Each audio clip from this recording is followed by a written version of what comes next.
Hello, everyone. Welcome. Thanks for joining our diagnostic training session today. Now, if you have any questions throughout the session, if you're joining us on Zoom, just look at the top of the bottom of your screen. Wherever your Zoom controls are, you should see a little button that says Q&A. Click on that, hit submit, and we'll get to those at the end of the session.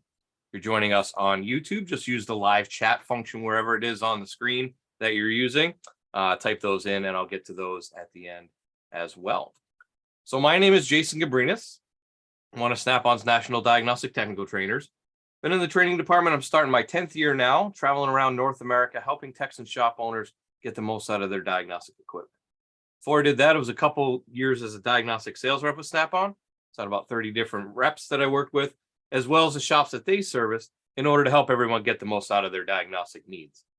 Then before that, it was 8 years at Subaru. So I worked at a dealership, and over time, I guess, just became the default diag guy in the shop. Always ended up with the drivability problems, the intermittent problems, the weird wiring problems that would show up on those cars. And that's really where I cut my diagnostic teeth, trying to figure out all those weird head scratcher type cars that would come into my bay. Then before that, bunch of other miscellaneous wrenching jobs. Been a little over 25 years under hood experience for me.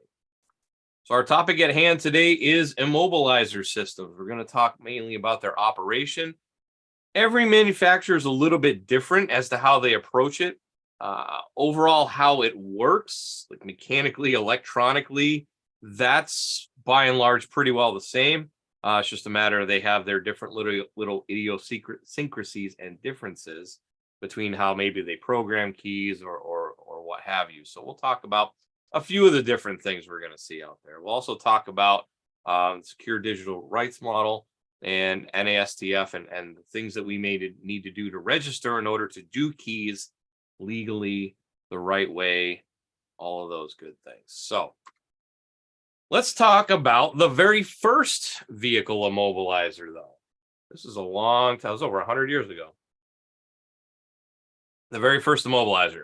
So it was patented in 1919. And it was a real manual system, right? So it was a series of 9 switches. And depending on how the switches were turned, the electricity will either be cut off or it'll be shunted to a horn. So if somebody tried to start it with this mode on, it would honk the horn. It's kind of like what we do now, just all manual switching. Now the key points here, though, where the driver had to remember to arm the system. So it was kind of a passive system. They had to actually go and remember to arm it. And the driver also needed to remember what combinations of switches they use to turn them back to where they needed to be in order to start the car when they come back. So interesting, I must say, in a way. So either it would allow you to start the car if everything was right. If the switches were turned one way, it would shunt the electricity from the spark plug over to the horn and blow the horn. Wouldn't allow the car to start. So I just think that was kind of an interesting method. And really, what are we doing today? We're causing it so the vehicle has no ability to start when it comes to those types of systems. All right. So next slide. There we go. Overall, this is how they many manufacturers' systems work. Okay, so by and large, this is going to be how it works. So we're going to have the PCM is going to be involved because that'll control the vehicle starting. BCM a lot of times can be the main module there, but oftentimes it could be like a radio frequency module. Other modules in the vehicle can be the master module for this. There can be a separate immobilizer module even with that. And then oftentimes the dash is involved, the cluster, because of the immobilizer light or security light or whatever flashing light on there. That means that the vehicle is armed and ready to start or not ready to start. Also up here by the key, you're going to find a coil. So in that coil, it's going to transmit to the key itself. And that will be a low-powered little chip in there, and that's going to turn the chip on. It's going to transfer the power to the chip, turns the chip on. The chip will then send back to the coil the code that's on the key. So it's hard-coded onto the chip, and the coil performs those two functions. It both powers the chip, and it also receives the information from the chip to make sure it's correct. And if it is correct, then all the signals go to the proper modules and proper computers and turns them on, turns them off, or allows them to start or not, depending on how the car is set up and whether or not the key itself is set up with the vehicle as well. So it'll check for the coding inside whatever the master module is. So overall, most of your keys, chipped keys, are going to work this way. The fobs work in a very similar way, but there's going to be more antennas, like the proximity fobs. There'll be a lot more antennas around the vehicle. We'll see that in a little bit, how that works. But most manufacturers use something very similar to this. Remember back in the original GM ones, you could actually see the chip right on the hard part of the key there, right before the part you turn. As you can see, there was always that little pill right there on the bottom. I always remember that. So let's look at a couple of different systems, the way that a couple manufacturers approach them. So this is a 2009 Ford Explorer, and fairly simply laid out. It has a patch transceiver, which would be the on the steering column itself. So that'll really be the transmit and receive thing. Ignition switch itself, and then the instrument cluster in this case is the controller of that. So in Ford, it could be in the instrument cluster, it could be in the body control, could be in the engine control. Just depends on how they decided to set it up on that particular vehicle. All right, so you have your ignition switch there, and the instrument cluster would then send signals out over the computer data lines as to whether or not the vehicle could start. So it's a fairly simplistic system, at least the way it's laid out. Not a lot of complexity there. So here's the procedure for this. So turn the key off to on, and then from the scan tool, you do need a scan tool to do this. Follow the instructions to enter security access. So there's a separate article you could link to there. Now on the Snap-on scan tool, it's going to just say security access under PATS, and then you have to wait for 10 minutes. There's a 10-minute wait on pretty much any Ford. You're going to have to wait for 10 minutes before you can get in and actually go and program the keys and access the security system in there as well. So from the scan tool menu, select ignition key code erase, and then that'll erase them. And then insert the first key and then turn it on for 3 seconds, turn it off, and then move to the next one, on and off, and so on and so forth. If desired to program additional keys, because only up to 8 keys can be programmed, refer to the key programming using 2 program keys for each additional key. Let's see. Once security access has been granted for either the instrument cluster or the PCM, you can toggle between the 2 modules without having to wait an additional 10 minutes. So that's nice. Turn the key off from the scan tool. Enter toolbox, select body security paths, functions, enter security access. This procedure takes approximately 10 minutes to carry out, during which time the ignition switch must be in the on position and the scan tool must be connected to the vehicle. After the 10-minute security access procedure is completed, press the tick mark and a new menu is displayed with command options. And on the Snap-on tool, it just kind of cycles over. Select only those functions required before exiting out of the menu. Do not select more functions than the procedure calls for. Once exit out of the menu, security access procedure will need to be repeated again, carry out additional commands. So on ours, it just kind of logs you in and you're there. So if we were to do this on the scan tool, right? So we have security access, spare key programming, which would be if there's already keys programmed to the car, and then some output controls to test like the LEDs or lights and things of that nature. Anti-theft functions on this vehicle are controlled by the instrument cluster in this case, as we saw. Ford anti-theft systems are also referred to as PATS, which stands for Passive Anti-Theft System, and security access will take 10 minutes. So you'd go in there, click continue, and it would bring you in through the 10-minute security delay, and then you would be in to allow access to erase keys, program keys, etc. On the Snap-on tools on Ford, it's pretty much anywhere from 05 to 2010. Around about 2010, they started getting into the more high security keys. So you may have less access to functions with that. Just depends on the vehicle. Actually, it was funny. I was talking to, just went to Vision last weekend. And I was talking to a couple people actually who said that they tried to program keys on one of these, early 2000s Fords, and even IDS wouldn't let them do it. None of the other tools they tried to do it, but the Snap-on tool was the only one out of their tools was able to do it. So I thought that was kind of interesting that even the factory tool for some reason couldn't do it, but Snap-on tool was able to do it. So I thought that was kind of nice. So that there is availability when it comes to key programming and such. Now, if we look to our trusty 2016 Tahoe that we always use for a demo here, that's controlled slightly different. So the BCM is part of it, instrument cluster is part of it, and this one actually has an immobilizer control module built in that is near the ignition cylinder. So the antenna for the module is actually part of this control module as well. You can see we got power, we got ground, hood latch switch too. So it when the hood latch is up or the hood ajar, it may not let it start either, which is kind of nice. If I'm working under the hood, I don't want it to be able to start, right?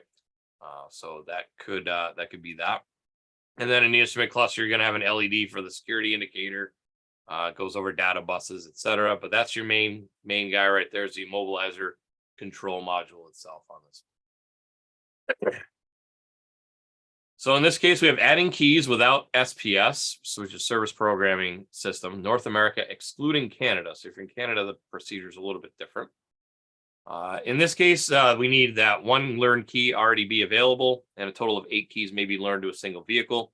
It adds keys only. It does not erase previously learned keys, so that's kind of nice. The keys to be learned must duplicate the mechanical cut of the current key, because you need to actually be able to turn the ignition switch. So you can't just do a blank or anything like that. You actually have to turn it on with that key. With a previously learned key, turn the ignition on, then turn it off and remove the key. Within 10 seconds of turning off the ignition, insert a key to be learned and turn to on or run position. Do not crank. Keep the key in the on run position for 5 seconds and the theft light will turn off. The vehicle has now learned the new key. So if I already have one key, I can program a spare key without needing anything else. Step 3 can be repeated until a maximum of 8 keys are learned, including 2 factory keys to the vehicle. Be sure to keep other keys and transmitters at least 12 inches away from the ignition cylinder while learning it, because we don't want to have crosstalk between their different keys, right? Let's see. Verify each transmitter and key is operating properly. Remove the key from the ignition cylinder. Wait 30 seconds. Insert the key to the ignition cylinder. Start the vehicle. And then, like I said, there's a separate procedure for Canada, Europe, etc. if we wanted to add keys there. We go into the scan tool. We can see we have eraser program all key fobs, program in the next available slot. And then we can program key fob in individually 1, 2, 3, 4, 5, 6, 7, 8. Walks you through those procedures on the tool itself. In this case, certain procedures, if it's got a certain RPO code, it won't work. You'll need to use SPS for that. But otherwise, you can use the scan tool. This procedure will erase all key fobs from the module memory. Before starting, ensure all the fobs to be programmed are present. That is important. Some manufacturers do that. As soon as you start programming new ones, they'll erase all the old ones. Right? So you got to be you got to be cognizant of that, because if I only have one key that I'm programming to the vehicle, it's going to erase any other keys that the customer may have at their house or whatever. So we want to make sure we have all the keys present that the customer wants programmed to the vehicle. Now, place the vehicle in learn mode, simultaneously press and hold the lock and unlock buttons, select the fob until the parameter says learned, repeat step 2 until it's learned, may take 5 to 8 seconds, and then exit procedure 1. All right, next one is 2016 Accord. So this one's a little more complex. It's got a little more parts, a few more parts involved. So we have the ECM, instrument cluster. This one also has its own immobilizer control module by itself.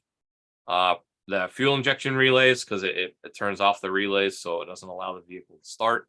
And then the fuel pump as well won't initialize the fuel pump to let it start either. So under dash is where our fuse and relay boxes. So that's our fuse and relays. PCM's here. There's another fuse and relay center here. Immobilizer systems right there. So we have a few different modules involved with this. So in this case, on the 2016 Accord, have a registered key, a new immobilizer key, and the first password from the IN system. So this says you need a password for the immobilizer system. So you need to be able to get that from the dealer or whoever. Connect the HDS, which is their scan tool, to the data link connector, turn the ignition switch on. Select the immobilizer from the selection menu, select immobilizer setup. Select add and delete keys, then add one key. Perform the registration according to the instructions on the screen. Check if the engine can be started with the newly registered key. When prompted by HDS, perform the keyless transmitter programming. Make sure the keyless transmitter's operation works properly. If all keys are lost, which is a different selection, prepare all new keys and have the immobilizer PCM code. So I need to have that particular code for that PCM in that vehicle. Connect this scan tool data link connector, turn the English on, select Immobilizer, system selection, Immobilizer setup, add and delete keys, and all keys lost. Perform the registration according to the instructions on the screen, check that the engine can be started, and then perform the keyless transmitter programming separate. So we're getting a little bit more complicated. Like we said, we need the Immobilizer PCM code in this case. There are others, other manufacturers that you need a code. Sometimes you need a code for the vehicle itself to get in as well, not just the key code, but also to get into the vehicle. And here's another one, 2018 Challenger. So a 2018 Challenger that has a proximity fob. So when I get close to the vehicle, it'll allow me to unlock, it'll allow me to start the vehicle. I don't have a physical key. It's one of those push button starts, right? So in this case, it's a little more complex because they have a lot of these different antennas spread about the vehicle. So the control module for this is the radio frequency hub module. There also is an Immobilizer control module, which would be up closer to the key or the button, I guess, and multiple proximity antennas on the vehicle. So let's zoom in a little bit. So you can see we got the body control module. There's just one ignition control signal there. We have power there. We go over, we have the TCM module, clutch interlock switch, powertrain control module, and there's the keyless ignition mode node module. That's at the ignition switch itself. So that's the actual switch. And then there's also a K line on there for some vehicles. We have passive entry antenna 5. So that's one of those many antennas around the vehicle. So it's under the center of hat shelf. Antenna 3 is in the center front of the luggage compartment. Antenna 2 is behind the right rear quarter panel, the right front exterior door handle switch, so I can actually hit the switch and unlock the vehicle or lock the vehicle, depending on what I want to do. Antenna 1 is behind the left rear quarter panel. We have the left front exterior door handle switch and the passive entry antenna 4, which is under the center console. So there's 5 antennas all around this vehicle in order to get the proximity of this fob. And then also the remote start antenna there too. Now, a word of caution on this, and this is, I know this has bit a few people in the butt before. On a vehicle like this, depending on how close you need to be to the vehicle, you could have a customer complain that says, hey, my battery drains down after only like a couple days and I can't figure it out. I don't know why. Nothing seems to be on. I'm not leaving my lights on, any of that. You might want to ask them, well, where do you put your key fob? Some people leave their key fob in the car. I've seen that enough times. When you leave it in the car, that's just that totally defeats the purpose of even having the key fob, but I have seen it. And they wonder why their car gets stolen. But anyway, so don't leave the key fob in the car. The other thing is, if I have a garage and I pull the car in the garage and I'm pretty kind of close to the wall, I go in and maybe my kitchen or my mud room or whatever is right off the garage, and I just hang the key right on the other side of that wall. If that's within 5-10 feet, that fob is going to be pinging that car all the time. So that car is never going to go to sleep, and the power will never, go to sleep. So it'll keep drawing the power and drawing the battery down. I actually had a friend that happened. He had a problem with his battery. And he said, "Where's your key?" And he said, "So it's right here by the doors." Move it up to the other side of the house, bring it to your bedroom, somewhere where you're not that close to the car, because it's just going to keep the vehicle awake, cause the battery to drain down as well. So that's just another thing to watch out, especially for these vehicles with the passive, like the proximity fobs for that. So in this instance, the 2018 Challenger, so they call it a Sentry key. Fob with integrated key, or FOBIC programming, may require the use of personal identification number for the vehicle. So once again, I need a number for the vehicle to log in, a diagnostic scan tool, and the appropriate diagnostic information. Also be certain that the FOBIC and any replaced electronic modules are programmed in the proper sequence and will perform that procedure. Sentry keys transponder programming. Sentry key transponder of all fobs with integrated keys included with the vehicle are pre-programmed to work with the radio frequency hub module when it is shipped from the factory. The radio frequency hub module may be programmed to recognize up to a total of 8 FOBIC units. When programming a blank Sentry key, the integrated valet key must be cut to match the door lock cylinder in the vehicle for which it will be used. Once the additional or new key has been cut, the radio frequency hub module must be programmed to recognize it as a valid FOBIC. The Century Key Immobilizer system, or they call it skis. There was also back in the day was skim, and then there was scream, and there's all sorts of different different what do I want to say? Acronyms that they use. So this one's called skis. Must be initialized following the radio frequency hub module replacement. Skis initialization requires the use of a diagnostic scan tool. Initialization will also require they have access to the unique 4-digit PIN code that was assigned to the original radio frequency hub module. I need to be able to get that from the manufacturer, but there's other things I need before I can get that. PIN code must be used to enter the secured access mode in the radio frequency hub module. This PIN number may be obtained from the vehicle owner, from the original vehicle invoice, or from the customer center. So in that case, you would have to go to the online center and get that. So if we were to look at that on our scan tool here, you see we have ECU information, erase the ignition fobics, program ignition fobics, and radio frequency hub replacement procedure that you would have to do after that, and then reset the ECU as well. So different things for different vehicles, and that brings us to SDRM. So on newer vehicles,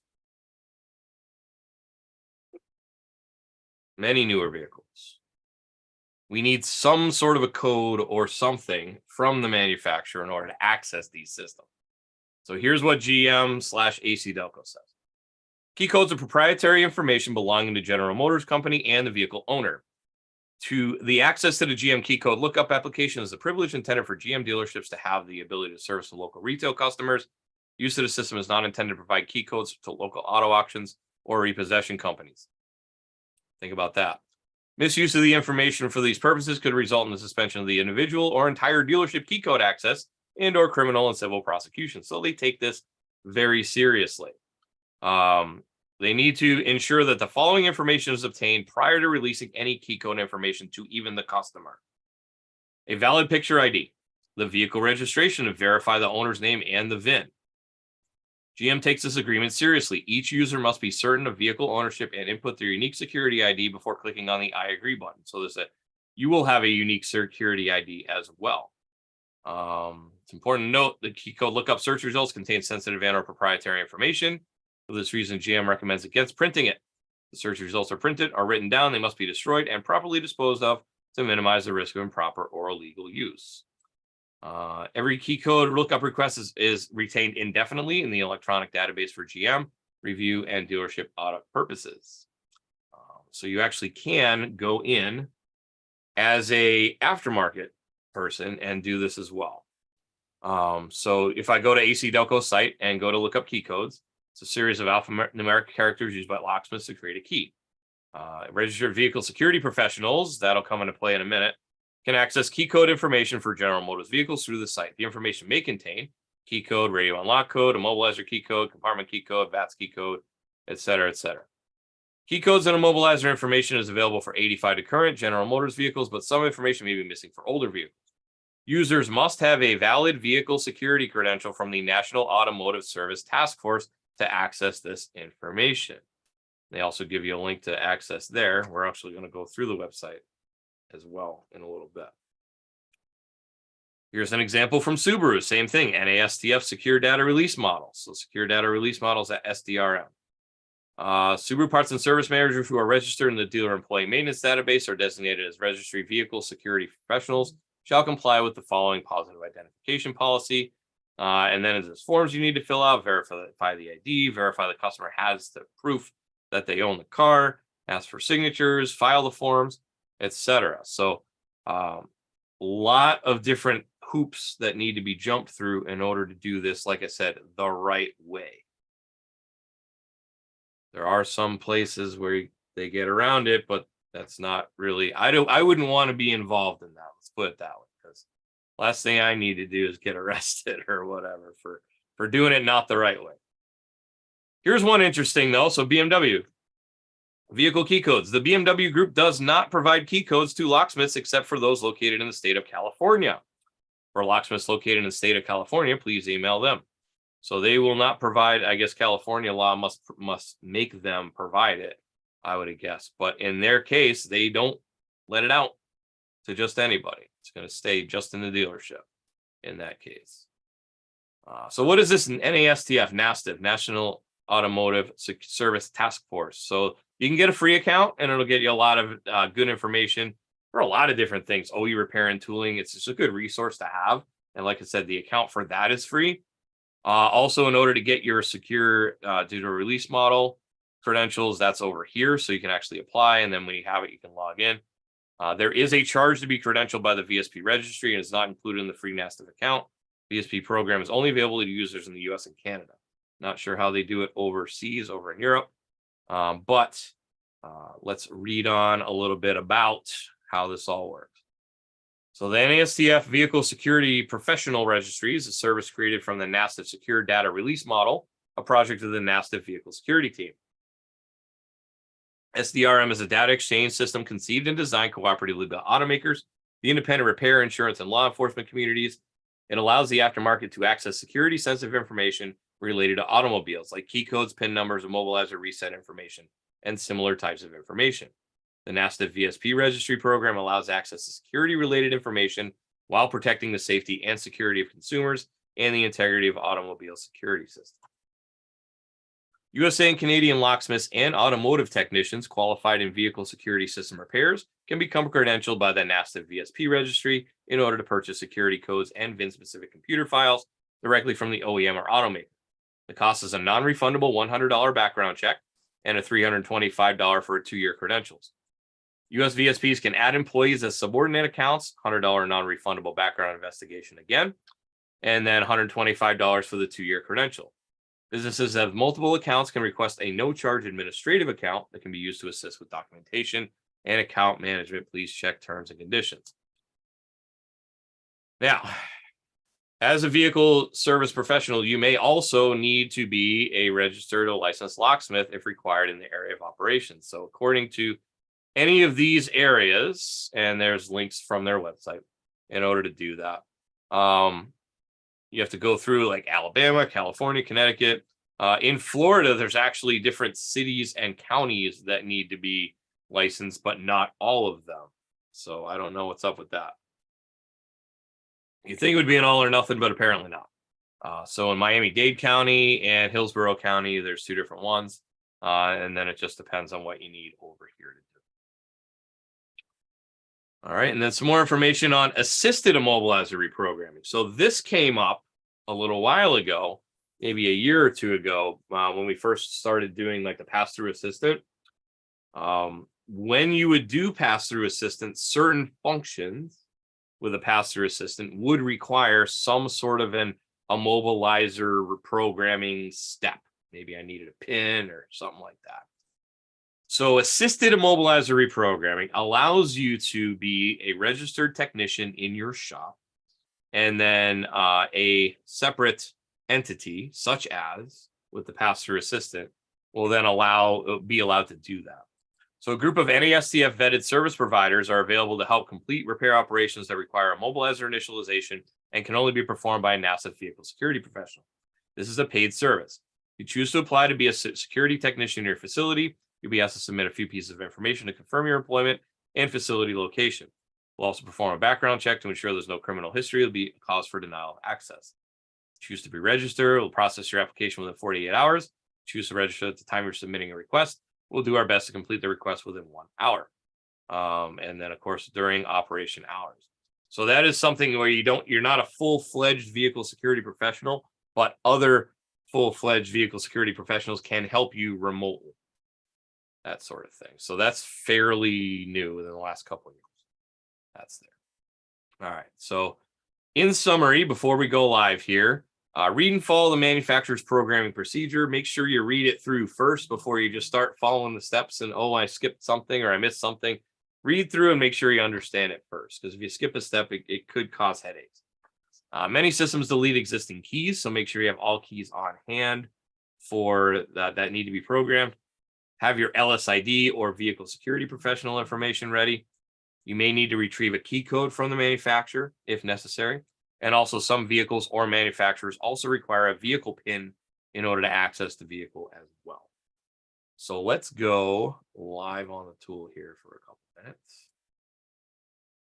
All right, first one I'd like to talk about is Subaru, because I used to work for them, and we did quite a bit of key programming there.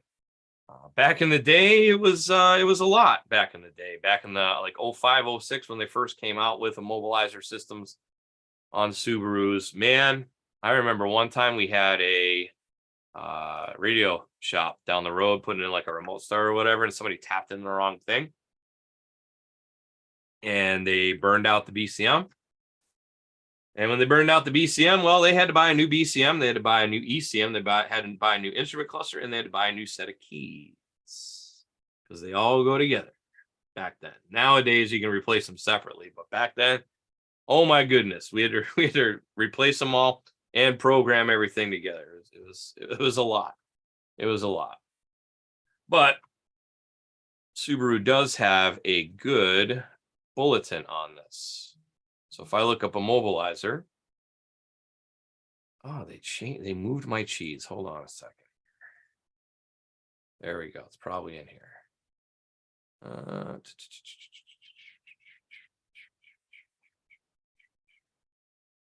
Replacement key and Immobilizer information.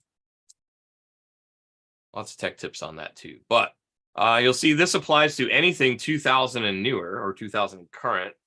All models on this, and it requires the replacement key and Immobilizer information along with an overview of Subaru lock information website. So there's different key blank types. It shows you all the different keys that they use so you can identify them, what type of system it is, all the way up through the fancy fobs. And then it tells you what years they started having it in the vehicles as well. Website access, automotive security professionals. So the public-facing locksmith site linked off of STIS, vehicle or Immobilizer key access button, is a pay site for lock professionals. Authorized Subaru retailers can access SLIS through SubaruNet, lockinfo.subaru.com, etc. It walks you through that whole site. And then if I come down here as well, so this is another thing that they have and other manufacturers also have. It's per vehicle code. So they call it a teaching code is what they call it here on Subaru. So it looks like they stopped doing that after like say about 14, but for a while there, you'd have to type in the 4-digit code to get into the vehicle. And then you would need the key code in order to program it to the vehicle as well. So just a couple of different things that you would need to do. Now let's pull up the NASTF website here.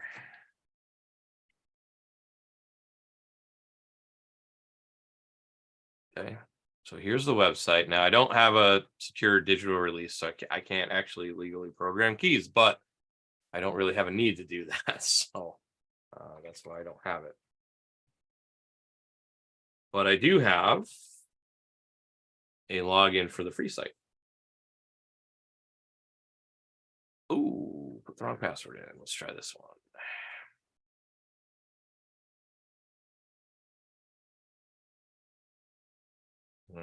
Okay.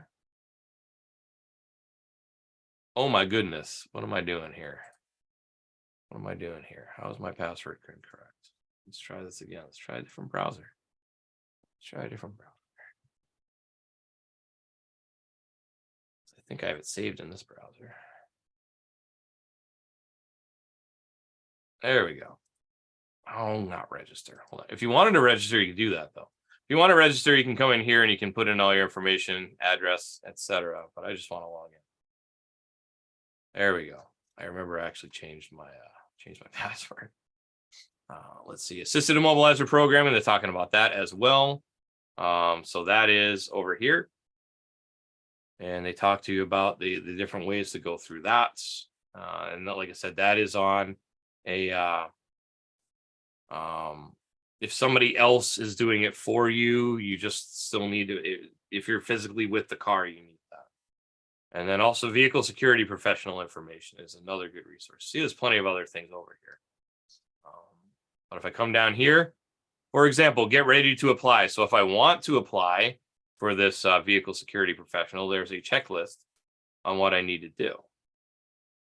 Over here, I do not need to start a tour. There we go. So come in a little further.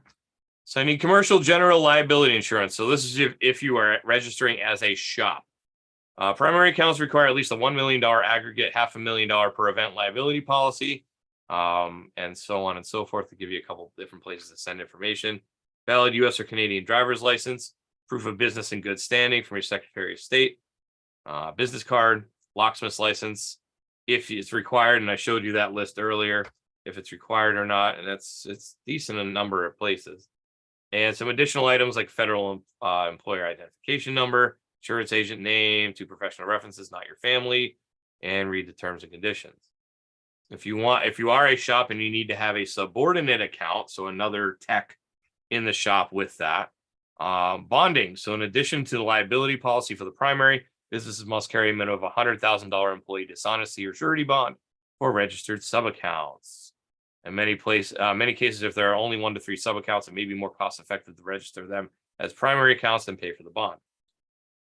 Need a license, locksmith's license, proof of employment, and so on and so forth. So once you have all your application and documents ready, then you can go and register for SDRM. Also, if you want to learn more about automaker, different procedures that they use, there's a link to their website. Oops, that's down here. So if I go to more, it actually downloads a key code document. I'm going to open that up right now. And it gives you links to other manufacturers' websites, or the manufacturers' websites, with their codes. So we can see Acura, Audi, Bentley, BMW. BMW doesn't do it. This is actually a broken link too. So like say FCA, right? So Mopar key code. I can just go in there, flop over to this, and let's see what we need. So order a new key code in 3 easy steps. Register with NASTF, complete the order form, and submit your payment. And then you receive your key code. All right, so proceed to order form. Go in here. So you need the VIN of the vehicle. What product do you need? A key code and vehicle pin or auth pin. That's $30 per VIN. What is my LSID or VSP number? And what is the passcode for that as well? So you need all that information in order to do it. So like I said, a couple hoops we need to jump through. How about, let's say Toyota? That almost got some good info as well.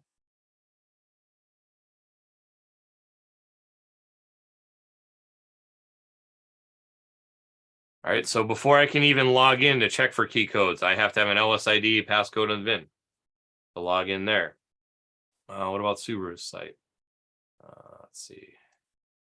You'll also note that Mercedes and Sprinter do not offer this at all. Keys are coming soon. And then they also offer you the links as SDRM, where theft-relevant parts orders can be completed using a form, or it'll be sent directly to the dealer of your choice. So Mercedes doesn't offer it either, just like BMW. And then for Subaru, it says authorized security professionals. You log in here, and then you need to select the product, which is, I accept the terms. Valid key code, single use, $9.95, or Immobilizer password generation is $40.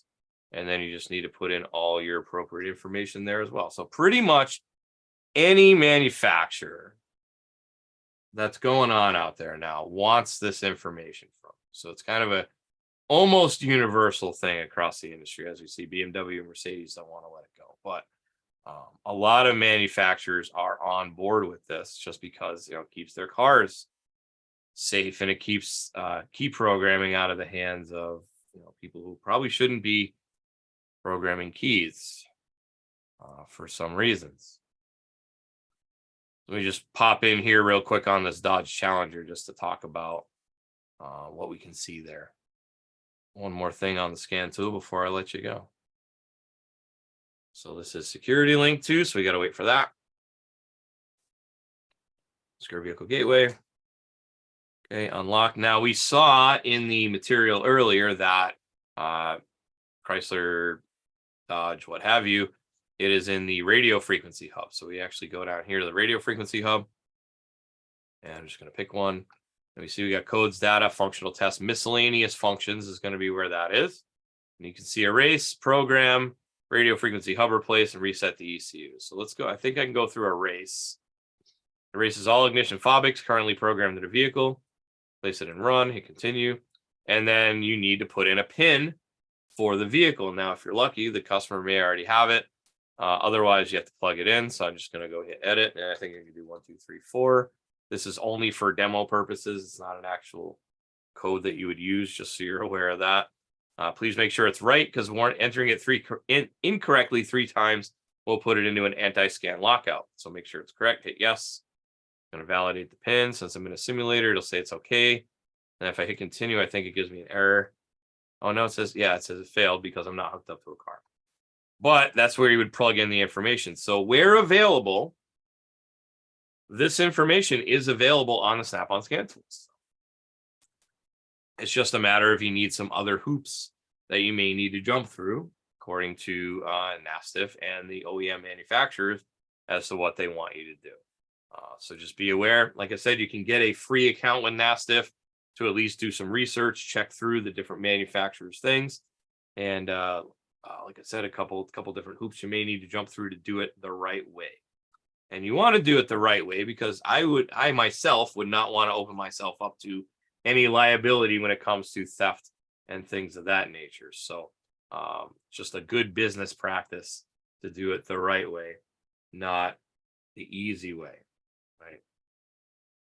So let's talk about next week. Next week, we are going to be going through Power User Functions Part 2. So I know a lot of, I talked to a lot of you out there, especially like at Vision this last weekend. I talked to a bunch of you, and seems to be some parts of the tool that aren't quite understood, or you might not even be aware of, that are in there. So we're going to talk for your few more functions that you might not know your tool has the capability of performing. So we'll walk through a couple things like screenshots and sharing, things like that. So join me again, same time, same place, 6 and 9 Eastern. Want to join me on Zoom, go to snapon.com/OT. Otherwise, the 6 p.m. class goes to youtube.com/Snap-on Diagnostics. That's our YouTube channel. And if you are watching on YouTube right now, please subscribe. We just passed 20,000 subscribers, and actually we're narrowing down on 21,000 subscribers pretty quick here. So I definitely appreciate those of you who have subscribed very recently. And it doesn't cost you anything. Just hit the subscribe button, and you'll be notified anytime we do more stuff and post more live streams and things like that. So 9 p.m. Eastern also goes to my Facebook page. So it's facebook.com/SnapOnJason. All one word if you want to give me a follow over there as well. If you want to see any of our prior topics that we've covered in this series as well, anything from ADAS, data bus testing, diesel emission systems, motorcycles, VVTs, whatever you see on this list, there's 57 different classes to choose from, all about that half-hour, 40-minute range. And you can check them out, watch it at your leisure, and it doesn't cost you a darn thing. So just go to youtube.com/Snap-on Diagnostic. There is a what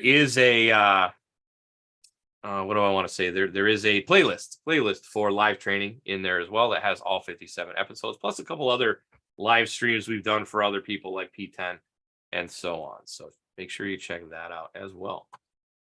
All right, time for questions in a second, but before I do, I want to also mention we do have a new product trainer for new product training. So Al, who has been doing this for quite some time, has retired earlier this year. So we have my buddy Keith Ray, who actually left the training department, went to do something else in Snap-on, came back to the training department just a couple months ago, or like last month, I think it was. So he has started doing new product training to fill in where Al left off. So it is a little different format and there's some different times.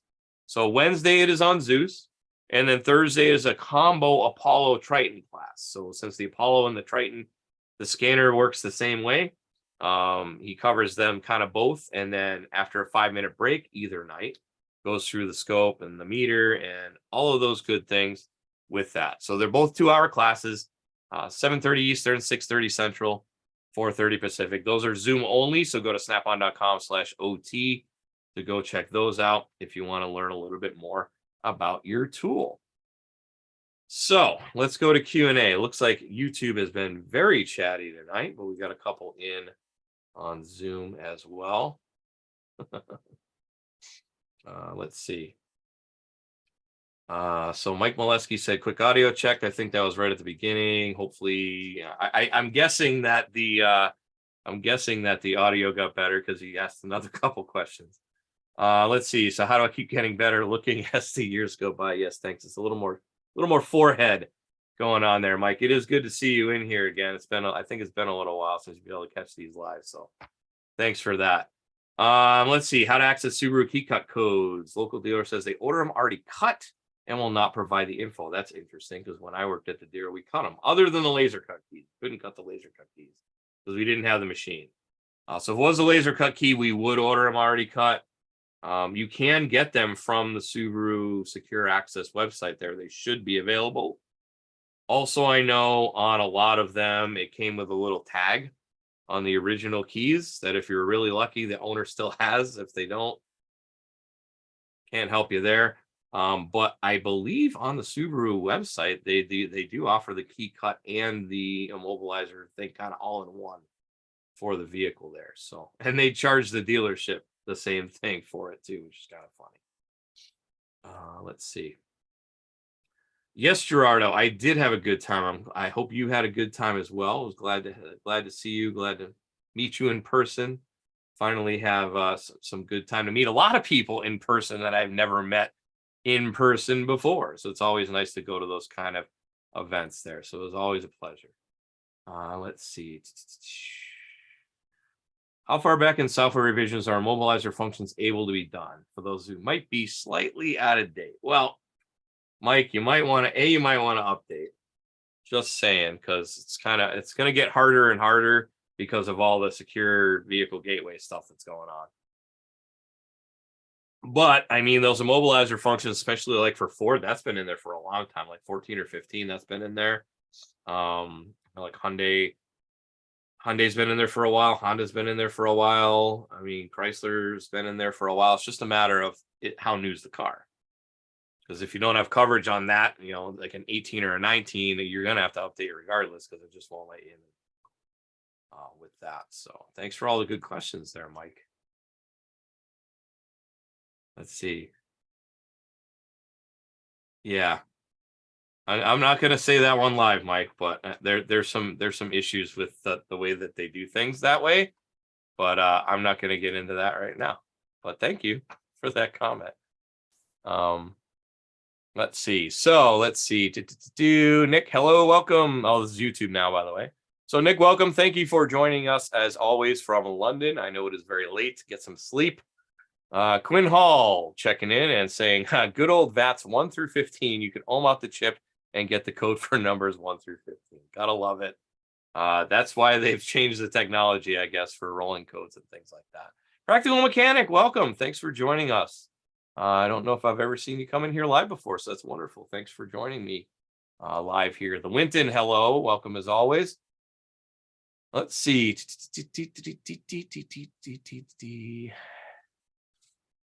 Gary is mentioning probably back when I'm telling the story about how the Snap-on tool could program it and nothing else could.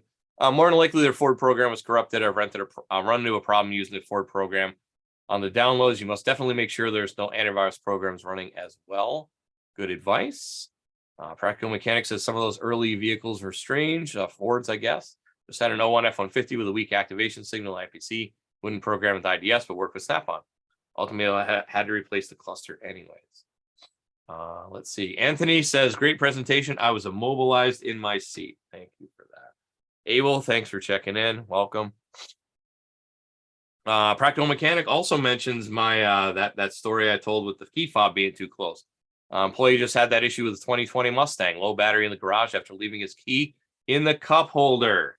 No, no, don't do that. DJ, welcome. Thank you. Glad that you have been with me pretty much since day one. So I appreciate that. Let's see. Gary says to do an 18 Ford, I know for a fact you not only have to be a locksmith and approved by NASTF, but you also have to be approved by Ford. You have to get done by both in order to access theirs. So that may be kind of along the lines of, I think, like the Ford, the new Ford security that they're using. And that may be something that we're able to do with the secured access that we're able to do with Ford over the web. So that might be that part of it. And Gary also says the reason they brought that in is because there's not enough locksmiths out there to go around and get the job done. It costs of security clearances are the biggest issues, of course. For what it's worth, there's a bunch of hack locksmiths out there doing this.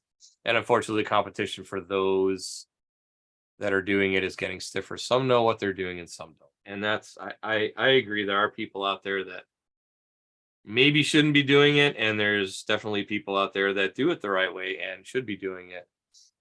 So, it's just like anything, there's going to be people that take the cheap and easy way, and there's going to be people that do it the right way. Quinn says, definitely make sure you like the video to help the algorithm. Yes, Quinn, definitely. Thanks for that.